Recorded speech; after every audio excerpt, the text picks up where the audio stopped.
லேசா ஓட்ட வந்து அழுக்கு கிழுக்கு தண்ணி கிண்ணி எல்லாம் வந்துக்கிட்டு எனக்கு அதிகமாக தான் இருந்துச்சு. அது மாதிரி இருந்துக்கிட்டு இருந்துச்சு. அது வரும்போது டைட்டாக வரும்போது வலி தாங்க முடியாது. அப்பவும் ஓடியார 3 நாளுக்கு இன்னும் என்ன வருதுன்னு சொன்னாங்க.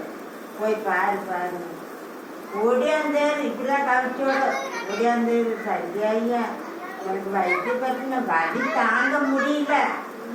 வலி தாங்க முடியல. அந்த அழுக்கு வரும்போது தாங்க முடியல. எனக்கு இந்த வலின்னு பாட்டி இது மூட ஐயா.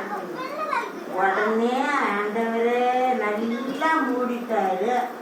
எந்த பிரச்சனையும் இல்லை, நல்லா இருக்கு. எந்த பிரச்சனையும் நல்லா இருக்கு. தஞ்சாரியா தான் செஞ்சாரு உள்ளது சொல்லு. இப்போ என்ன நம்ம கால் வலி முட்டு வலியை கொஞ்சம் நல்லா போடுறோம். ஆண்டவரை என்னம்மா கவுத்து நாள் என்னால் இருக்க முடியும். நான் வீட்டுக்கு போயிடுறேன். ஏன்பா ரொம்ப நன்றிமா.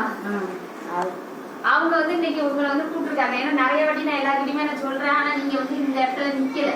இன்னைக்கு இந்த இடத்துல நிக்கிறீங்க. இவங்க எல்லாருமே இருக்கும்போது அவங்க கண்டிப்பா உங்களை காமிச்சிருக்காங்க. நீங்க சொல்லணும்னு அந்த பிரச்சனை பெரிய பிரச்சனை. இப்படியே இருந்தா நம்ம கால் விழுந்து கை விழுந்து நம்ம கீழே கிடந்தோம்னா எவ பாப்பா 2 மருமாவோ 3 மாவோ எவ பாப்பா இந்த நாட்டத்தோட கிடந்த ரொம்ப கவலையா இருந்தேன்.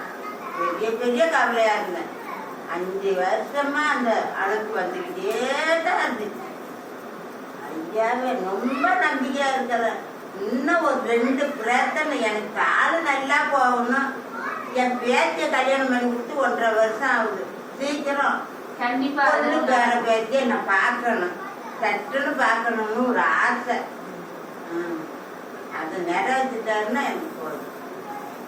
அவர் இடத்துக்கு யார் போனாலும் நான் கால் முடியாதுனாலும் தெரிஞ்சுக்கிட்டு போயிடுவேன். போய் அவரை பார்த்துட்டு அவருக்குள்ள வருத்தமா காரணமா வருத்தமா அவங்கதான் வியாழக்கிழமை மாலை வாங்கி கொடுத்துருவாங்க.